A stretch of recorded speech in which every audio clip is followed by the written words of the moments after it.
Welcome to Talkporium, the place where I talk about anything and everything.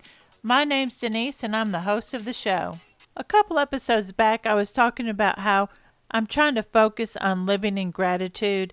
It's something that I've got from listening to the podcast The Upside with Callie and Jeff. The purpose of living in gratitude isn't to say that everything's roses and unicorns and that bad things don't happen and people don't have bad days. But the purpose is more to focus on the positive things that are in your life and to change your outlook or the way you react to situations. And what Callie and Jeff were saying in their podcast was to write something down that you're grateful for every day. Could be something small, something big, it doesn't have to be elaborate.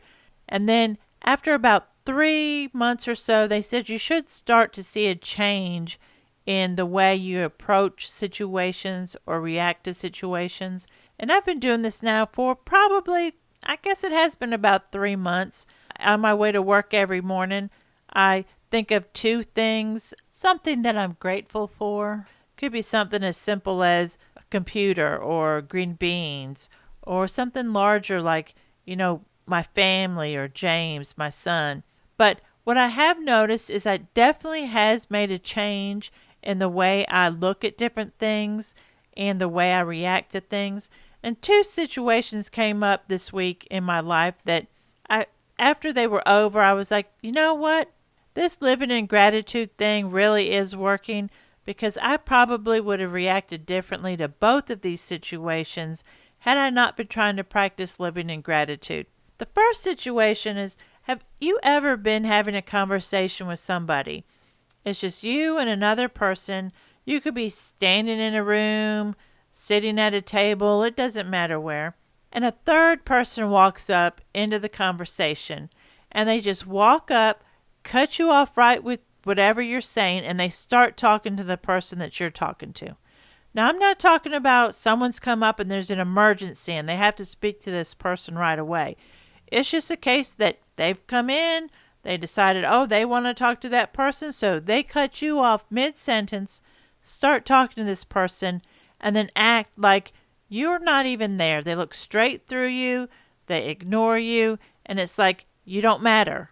It's like you've just all of a sudden, because they've walked into the room and decided that they're going to have a conversation with this person, that you've just evaporized, just disappeared. Now, it bothers me a little bit because it's just plain rude to do something like that, to totally walk in and ignore another person that's in the room. But putting that aside, how I would react to this situation has definitely changed. Because part of me in the past would have said, hey, I was here first, or who do you think you are just walking in here starting up conversation and just cutting me off? But living in gratitude, I was thinking, I can't help what this person does. The only thing I have control over is how I react to it. So I just turned around, walked out of the room, and went back to what I was doing.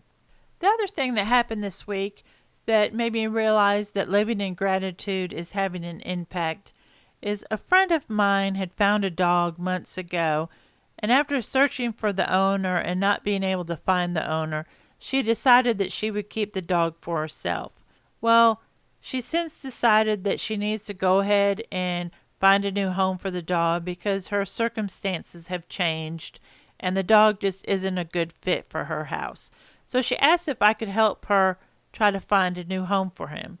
And I was like, sure, I'll ask around, see what I can find. Well, I decided I would post a picture of him and his little backstory on this group that I'm in Facebook. The group has probably 10,000 members or so, so I'm like, there's got to be somebody in there that knows somebody that wants a cute little dog. So I posted about him. Most of the people were very kind and nice and saying, oh, he was cute, and they would ask around, see if they could find somebody that might want to take him. Well, there was this one lady that I don't know if she was having a bad day or she just likes to antagonize people, but she was just starting to lecture me on what my friend should and shouldn't have done when she found the dog, and was just really being nasty and negative. And so I started to reply to her. I hit reply and I started typing some stuff, and then it's like, no, wait a minute. This is not how you live in gratitude. I don't know what's going on with her. I don't know why she's coming at me this way, but I have control over how I respond. So I just deleted what I had typed, and then I went in and I said, you know what? I said, this is not worth me getting aggravated about. This is not worth trying to disturb my self peace. So I went in and not only deleted the post about the dog, but decided that I'd leave the group for a little while. So you may or may not believe in living in gratitude, and if you don't, that's fine. It may not be for everyone. But those are just two examples of in the last week that I've noticed where thinking about the positive and writing down once a day one thing that you're grateful for has really started to shift my mindset. And if it's something that you might be interested in, you should give it a try. See if it works for you. Now, talking about gratitude, I would be so grateful if the manufacturers that make the little individual servings, snack size of the fruits would stop putting so much juice in those containers. You know the ones I'm talking about. They're the plastic little cup that has the fruit in it. Could be mandarin oranges or pears or mixed fruit. And then it's got the clear plastic seal on top that's sort of vacuum packed. Well, I don't know if this happens to you, but every time I go to open up the package, as soon as I get it pulled through, juice goes flying all over the place. Now I realize those things are probably packaged by weight, but come on now. Could they not put an extra mandarin orange or pear or whatever kind of fruits in there so that it's more fruit and less juice so that when you go and you open it up, you don't get juice all over you? I mean, who wants to spend the day walking around smelling like mandarin oranges? Not me. And hey, maybe I'm the only one that happens to, because same thing happens to me every time I try to open up a container of yogurt. Soon as I lift it up, it like squirts and splashes of yogurt are all over me. Maybe now that I think about it, I could just be package challenged. Does that ever happen to you? That reminds me of a story from a couple years ago. I was working at this place and I decided to wear a dress to work. And the dress didn't really have any wrinkles on it except for right at the very front at the bottom of the skirt section. And I already had the dress on when I realized that it sort of had a little bit of wrinkles in the front of the skirt area. And so I was like, you know what? Instead of taking it off and ironing it, I'm just going to leave it on and try to iron that one little spot where the wrinkles are. Well, it didn't work out so well. I ended up, of course, hitting my knee and getting a little burn on my knee. And somebody noticed it and they're like, what happened there? So I told them what happened. Well, after they stopped laughing, they're like, Denise, you have a college degree. I can't believe you tried to iron your dress while you were wearing it. I looked at them and I said, yes, I have a college degree. I said, but my college degree is in finance, not ironing. You know, some folks I know, they are just so surprised when I tell these stories of these crazy things that happened to me, like ironing my dress while I was still wearing it. Because things like that, they just keep to themselves because they're so embarrassed to share it with other people. The way I see it is, you know, everybody makes mistakes. Everybody does silly things. And if somebody gets joy out of laughing at me because one time I tried to iron my dress while I was wearing it, well, then good. I've made somebody laugh. That's what the world needs, is more laughter. There's too much seriousness going on. But I have gotten serious about my weight loss. I told you in another episode that I had joined Weight Watchers, and I shared with you one of the recipes that I had made. I've been doing really well in losing weight and staying on track. like I was saying, it's not so much about losing the weight, but about changing my eating habits and starting to eat healthy and making better choices in my selections of what I do eat. I haven't made any new recipes this week to share. The only thing I have noticed, or I should say, somebody said to me about how they didn't think that they could do it because they like to eat, and when you eat less, it's hard when you have a big appetite like they do. Well, I'm not a professional, so this is just my opinion and what I've experienced, but I'm actually eating more than I would before I started the Weight Watchers.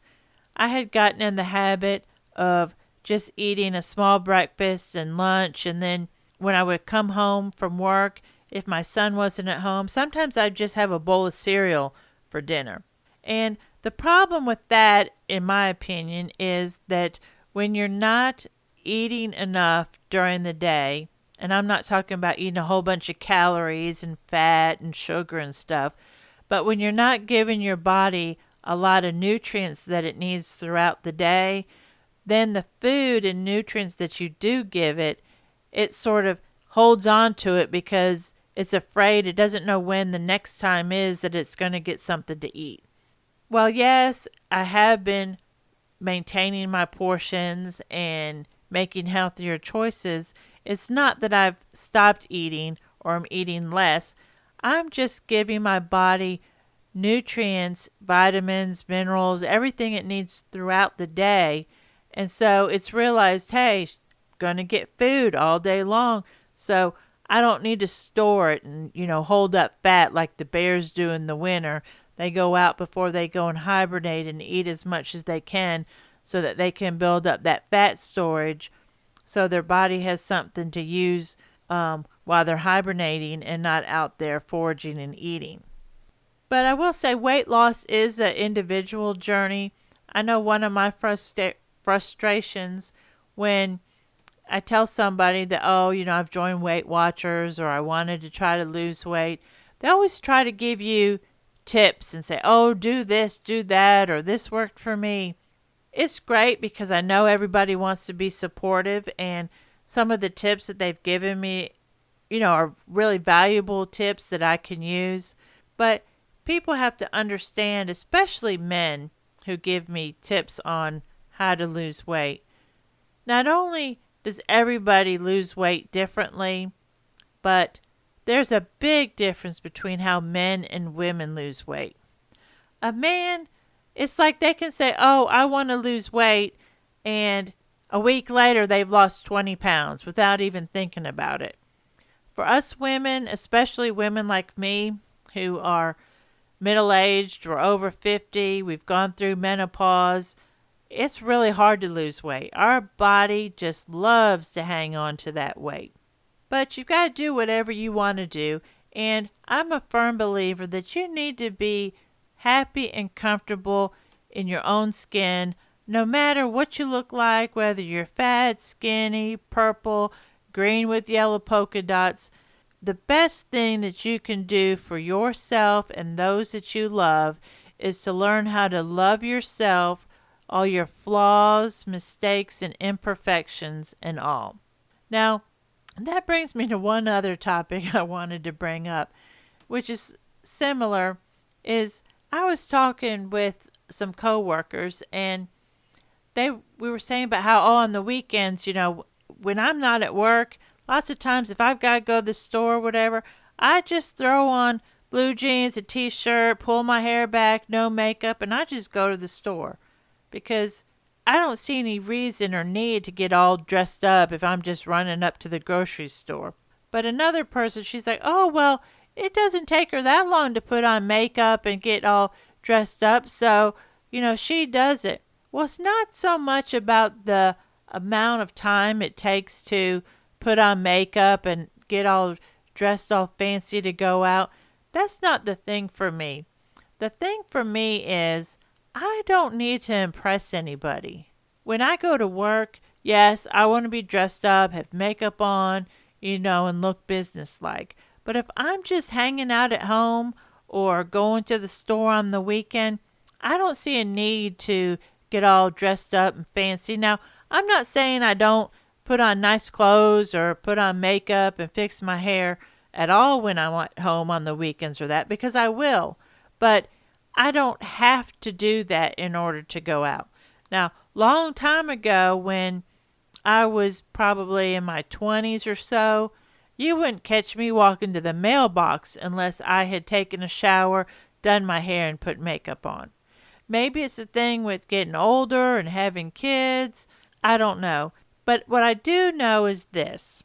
My philosophy is if I go to the store and I run into somebody and I've got blue jeans, a t-shirt on, I've got my hair pulled back and no makeup, if they're not going to love me or want to be my friend then they don't deserve to love me or be my friend when I'm all dolled up and dressed all pretty with my makeup and hair all done and perfect.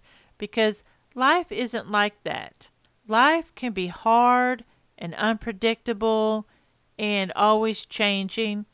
And if you don't like a person or care about a person when they're not perfect, then you really shouldn't be in that person's life because you're not going to be a good influence. That's just my opinion. I don't know what you think about. I'm not trying to lecture you. If you are one of those women that has to go out there with makeup on and all dressed up, you go right ahead and do that because, as I say, you need to do you. But that's not me. And those are my reasons why I don't feel compelled to have to do that, is because if somebody's not going to be my friend or talk to me because, hey, you know what, I'm low maintenance. That's what someone I used to know used to call me all the time. They used to call me low maintenance. If you're not happy with me as a low maintenance person and that's an issue for you, then that's a problem that you have. It's not a problem that I have. And all I could do is focus on me and what makes me happy. And one of the things that's really been making me happy lately is a couple weeks ago I went to a hockey game, the Atlanta Gladiators. I can't talk tonight. The Atlanta Gladiators game back at the beginning of January.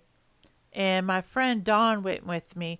And while we were sitting there waiting for the game to start, she was showing me Snapchat. Well, I'm now Snapchat addicted, which young kids out there are probably like, oh my God, the old folks are starting to use Snapchat. Well, it's a blast. My friend Dawn and I, we have a blast in the evenings sending all these funny Snapchats back and forth where you use the different filters that change your face and change your voice, and it's just fun. If you haven't given it a try, you need to try it. It's some good entertainment, especially if you're willing to just laugh at yourself and kick back and have a good time. Another thing I'm happy for right now is apparently the little puppy that I have, Jax, must have got worn out today because he's actually let me sit here and do this podcast without bothering me, which is a first. That little guy, I love him, but he loves to be in my lap and loves attention. Of course, he's only, he's like 14 weeks old now. He's a little Jack Russell Dachshund mix. Cute as can be, but high energy and loves the attention. That's all for this episode. I hope you enjoyed it. Don't forget to check out the website, talkporium.com. In addition to the podcast, you'll see that I've posted some blogs which will have information or stories that are different than what's covered in the podcast. You can also follow me on Instagram. I've got a Talkporium account. And there's also a Facebook page for Talkporium. You can follow me there as well. And hopefully I'll be able to post some of those crazy Snapchat videos that I was telling you about in this episode. Make sure you tell your friends because I'd love to get some more listeners. Until next time, keep doing you.